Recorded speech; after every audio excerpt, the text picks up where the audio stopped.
شب برات میں جاگنا اور روزہ رکھنا صحیح ہے. 15 شعبان کا روزہ کسی صحیح حدیث سے ثابت بولو بھائی نہیں. صرف جمہور کے نزدیک عبادت ہے 15 شعبان کی.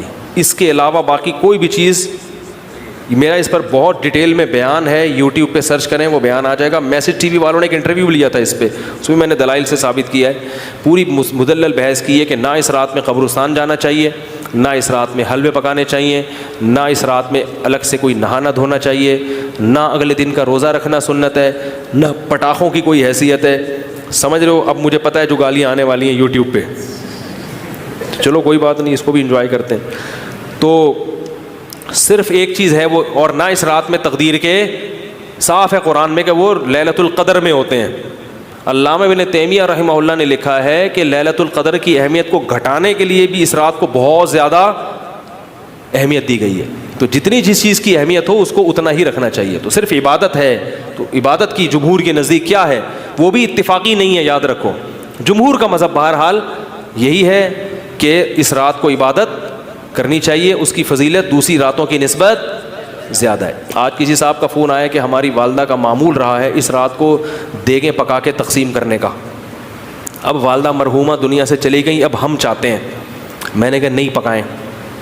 کہہ رہے کیا دیگ پکانے میں، لوگوں کو غریبوں کو کھانا کھلانے میں کیا حرج ہے، اس میں کون سی پابندی ہے؟ میں نے کہا پھر آج کھلا دیں، کل کھلا دیں، کیا خیال ہے؟ لوگ یہ بھی کہتے ہیں کہ بھئی آپ صدقات و خیرات سے کیوں روک رہے ہو لوگوں کو؟ بھائی صدقات و خیرات، جیسے لوگ کہتے ہیں نا بکرے کے صدقے میں کیا خرابی ہے. ابھی پھر کوئی صاحب مجھ سے الجھ گئے کہ آپ کیوں کہتے ہو صدقے کا بکرا بدعت ہے؟ اگر کوئی بکرا کھلا رہا ہے تو کیا خرابی ہے؟ میں نے کہا سوال پیدا ہوتا ہے جب غریب آدمی کو بکرے کے پیسوں میں زیادہ دلچسپی ہے تو آپ کو کیا تکلیف ہے کہ آپ اس کو بکرا کھلائیں؟ اس کا مطلب آپ بکرے کو کیا سمجھ رہے ہو؟ الگ سے کوئی فضیلت سمجھ رہے ہو بکرے میں. تو شریعت میں جس چیز کی الگ سے کوئی فضیلت نہ ہو اس کو الگ سے پروٹوکول دینا یہ بدعت ہے یا نہیں ہے؟ غریب آدمی کو کہہ رہے یار 20,000 کا بکرا لے کے دے دیا تم نے مجھے، تو مجھے 20,000 روپے دے دیتے. اگر آپ کہتے ہو اس کے کھانے کی حاجت ہے تو راشن ڈلوا دو. 20,000 میں جو راشن ہے، بکرا ایک ٹائم پہ ختم ہو جائے گا، 2 دن چلے گا، اور راشن پورے سال چلے. اس کا مطلب یہ ہے کہ بکرا مقصد ہے آپ کا، بکرے کا لیبل لگایا جا رہا ہے، صدقے کا لیبل لگایا جا رہا ہے. مقصد کیا ہے؟ ارے بھائی، تو اس لیے وہ کہنے لگے کہ میں 15 شعبان کو چاہتا ہوں غریبوں میں دیگ تقسیم کروں، تو صدقے میں حرج کیا ہے؟ میں نے کہا بالکل کوئی حرج نہیں ہے، لہذا کل دیگ آپ تقسیم کر دیں. اگر آج لیٹ ہو گئے تو کل کر دیں. کہہ رہے نہیں کل نہیں، میں 15 کو کروں گا.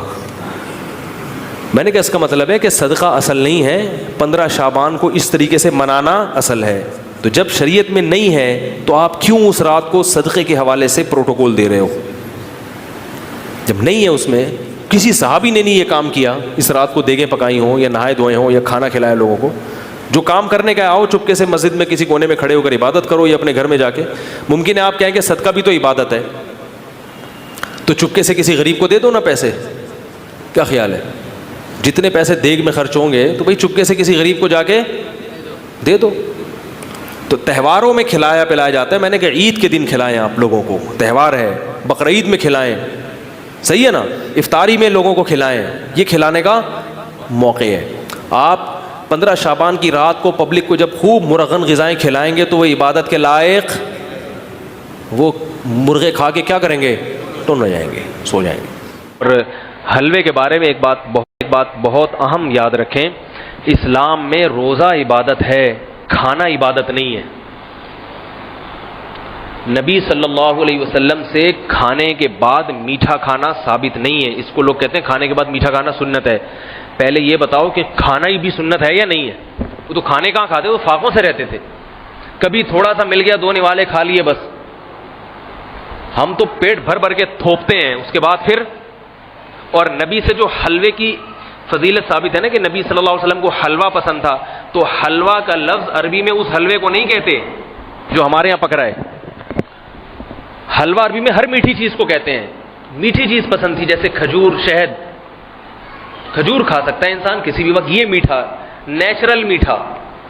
ہم جو نبی کے نام پہ حلوے کھا رہے ہیں وہ کیا کھا رہے ہیں؟ گجریلا، کدو کا حلوہ، اور اللہ کسی دشمن کو بھی نہ کھلائے بیسن کا حلوہ.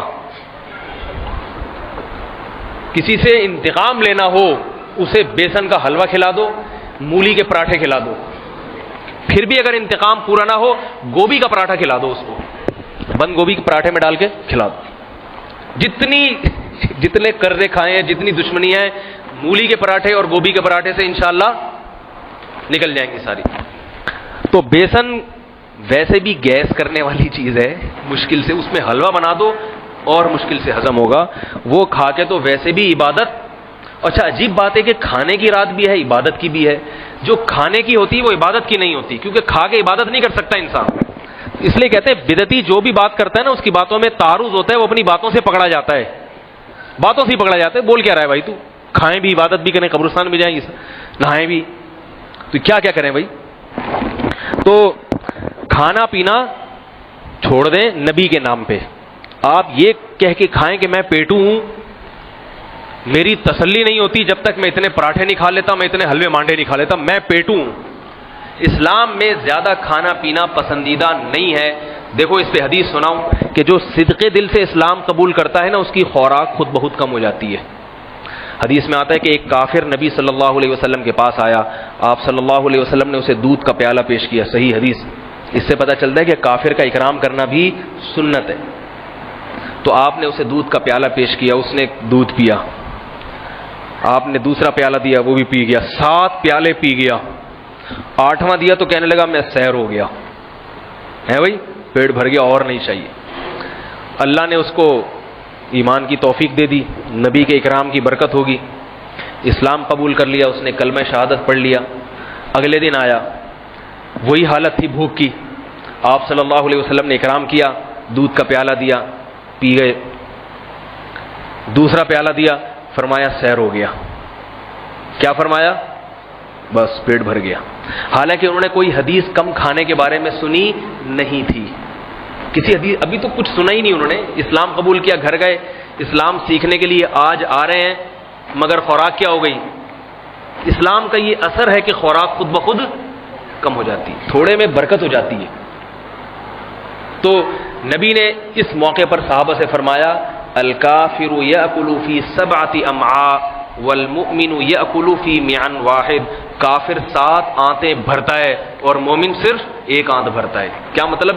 کافر اور مومن کی خوراک میں 1 اور 7 کا فرق ہوتا ہے. جو حقیقی مومن تو حلوے مانڈے اور دیگیں اور کھچڑے اور تیجے کے نام پہ ابا کے مرغے کھا رہے ہیں، کبھی کنڈے بھی کھا رہا ہے آج کا مسلمان، اور پتہ نہیں کیا کیا کھا رہا ہے. چھوڑ دو کھانا. کھاتے ہو تو اپنے خرچے پہ، اپنی ذمہ داری پہ، اپنے پیٹ کا نام لے کے کھاؤ کہ میرا پیٹ جب تک پھل نہ ہو جائے مجھے تسلی نہیں ہوتی. دیکھو کل میں نے دوپہر کھانا نہیں کھایا نا، مجھے بہت بھوک لگی تھی، تو فجر کا ناشتہ کیا ہوا تھا میں نے. بہت بھوک لگی، دن بھر میں بہت مصروف بھی تھا، اتنی شدید بھوک لگی. گھر میں آیا تو کدو اور مرغی بنی ہوئی تھی، روٹی تھی. میں نے کہا اتنی ٹائٹ بھوک لگ رہی ہے کہ مزہ نہیں آئے گا کھانے میں. روٹی کھانے کا دل نہیں چاہ رہا تھا، گرمی بہت تھی. تو میں ایک آدھ ساتھی کو لیا، میں نے کہا چلو بھائی کچھ اچھی چیز کھاتے ہیں، بھوک بہت لگ رہی ہے، تھکاوٹ بہت. تو اللہ کے فضل سے، آپ کی توفیق سے 2 پلیٹیں بریانی کی، بڑے گوشت کی، بھر کے کھا گیا میں الحمدللہ. اللہ نظر بس سے بچائے. بھوک لگ رہی تھی، وہ ہوٹل والا بھی دیکھ رہا تھا کیا ہو گیا اس کو. اب یہ میری بھوک تھی بھائی کہ میرا 1 پلیٹ سے پیٹ نہیں بھر رہا، اور گوشت بھی ماشاءاللہ اس میں بہت تھا، اور پھر کولڈ ڈرنک اور دہی، وہی سلاد ولاد بھی، سب پٹرم پٹرم بھی. بھوک ٹائٹ لگی ہوئی تھی. لیکن میں نے اس کو یہ نہیں کہا کہ یہ نبی کی سنت ہے. مجھے خود بھی شرم آ رہی تھی کہ نبی تو اتنا نہیں کھاتے تھے. پھر میں نے نفس کو کہا کہ بھائی نبی طاقتور تھے، ہم کمزور ہیں، ہم نالائق ہیں بھائی، ہم نالائق ہیں، کمزور ہیں. ہم تو جب تک تسلی سے کھا نہ لیں ہم سے تو چلا نہیں جاتا. نماز کیا ہوگی ہم سے؟ فجر میں تو پڑھی نہیں جائے گی، قرات نہیں ہو سکے گی، نمازیوں کا نقصان ہوگا، وغیرہ وغیرہ. تو سارے خود ہی دلائل گڑے، مگر اس کھانے کی نسبت قرآن و سنت کی طرف نہیں کی کہ اسلام نے کہا ہے جتنا کھا سکتے ہو کھا لو. آپ کھائیں اپنے پیسوں پہ، جتنا کھا سکتے ہیں آپ کھائیں، مگر یہ نہ کہیں کہ اس سے کھانے سے کیا ملے گا؟ ثواب ملے گا. بقدر ضرورت کھانا ثواب ہے، اور ہم جو کھاتے ہیں بقدر ضرورت نہیں ہے. تو اسلام لانے کے بعد، تقویٰ والی زندگی اختیار کرنے کے بعد، تھوڑے میں انسان کا اچھا گزارا ہو جاتا ہے. اس لیے حلوے مانڈے چھوڑ دیں. کوئی گھر میں لے کر آیا کرے، شب برات کا حلوہ لے کر آئے تو آپ اس کو جواب میں کہیں ہم لوگ حلوے مانڈے والے نہیں. حلوہ کھانے سے حلوے مانڈے والا نہیں بن جاتا انسان، لیکن ان موقعوں پہ حلوہ کھانے سے انسان حلوے مانڈے والا بن جاتا ہے. تو بولے